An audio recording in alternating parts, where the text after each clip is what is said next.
When we think of World War II, we picture epic battles, soldiers storming beaches and bombers overhead. But beneath these stories lies a quieter struggle, the fight for survival on the home front. For millions in Japan, the greatest enemy was hunger. The war at home was a daily battle for food, fought with ration cards and resilience.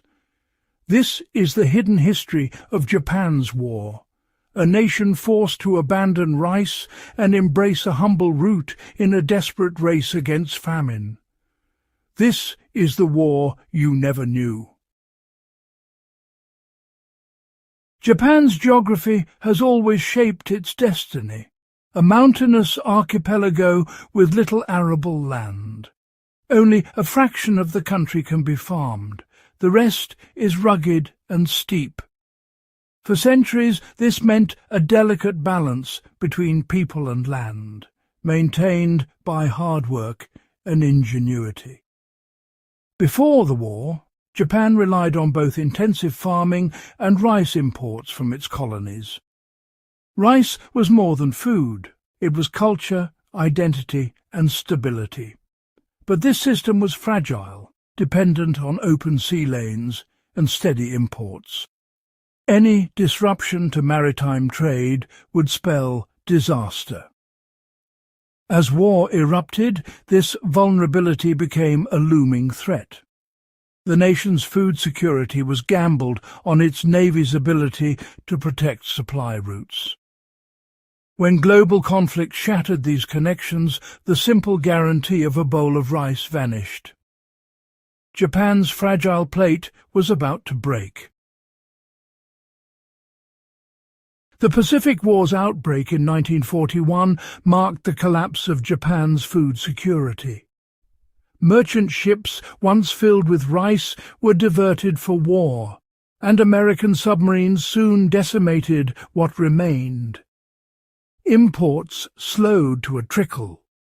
The islands were cut off, left to survive on dwindling resources. Rationing became severe. Rice, the heart of every meal, became a rare luxury. People received mixtures of barley, millet, even sawdust to stretch supplies. The disappearance of rice was a cultural shock, striking at the core of Japanese identity. Fields were left to the old, women and children. Yields fell as labour and fertilizer were redirected to the war. The government saw the abyss of mass starvation looming. A radical solution was needed, fast. The nation's survival would depend on finding a new staple. The search began for a crop that could save Japan. The answer was unexpected.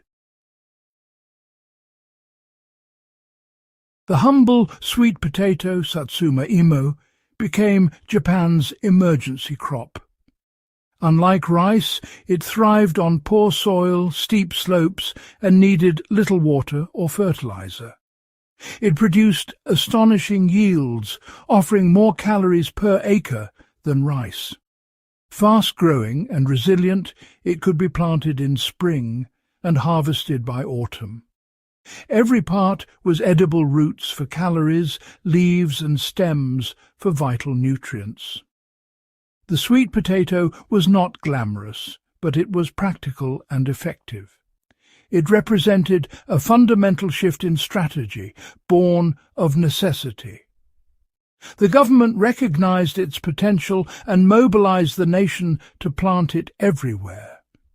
The era of rice was over. The era of Satsuma imo had begun.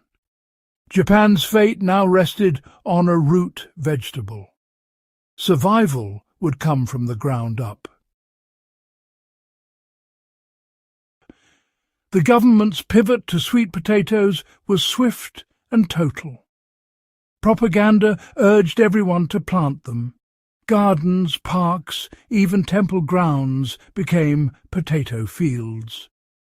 Citizens of all ages, especially women and children, transformed every patch of earth into farmland. Neighborhood associations organized the work, sharing tools and knowledge. This collective effort fostered solidarity and hope amid hardship. By 1945, sweet potato production soared, filling the gap left by rice. It became the main source of calories for the nation. A grassroots movement, combined with government direction, turned Japan into a vast sweet potato farm.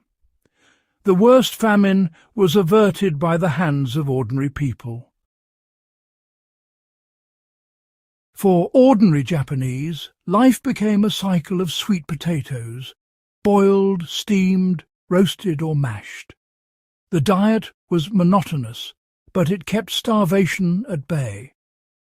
Housewives traded recipes, chips, cakes, even crude spirits, to make the endless potatoes more palatable. The smell of cooking sweet potatoes filled every neighborhood, a reminder of both survival and loss. Children grew up knowing little else. Adults lived on the energy the crop provided. The sweet potato became a symbol of both suffering and resilience. Yet they knew they owed their survival to this humble root. It was the unglamorous hero of the home front. The taste of war was sweet, starchy, and unforgettable. The sweet potato had carried them through the darkest times.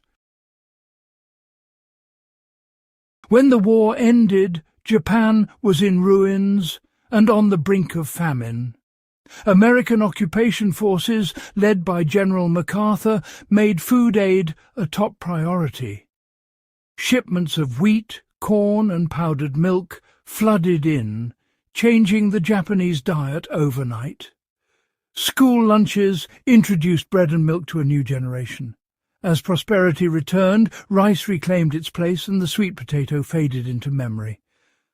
The story of survival with Satsuma Imo was overshadowed by tales of American aid and recovery. The route that saved a nation became a forgotten chapter. Why does the story of the sweet potato matter today? It's a lesson in resilience and the fragility of food systems. Japan's over-reliance on rice and imports created a vulnerability that war exposed. The forced turn to sweet potatoes showed the value of agricultural diversity and local solutions. Community action and adaptability were as crucial as government orders. The simplest, most natural solutions can be the most powerful. In a world facing new disruptions, this forgotten history urges us to value resilience, diversity, and the wisdom of the past. Sometimes survival depends on what grows quietly beneath our feet. History often focuses on battles and leaders, but the real story is how people endure. In Japan, survival was fought in kitchens and gardens, not just on battlefields. The sweet potato stands as a monument to adaptation and resilience. It reminds us that true strength lies in the ability to change, to work together, and to find hope in the simplest things. As we face our own challenges, let's remember the lessons of the past. Survival is not just about fighting. It's about adapting, enduring, and finding a way to live. The humble sweet potato taught a nation how to survive. Its wisdom is worth remembering.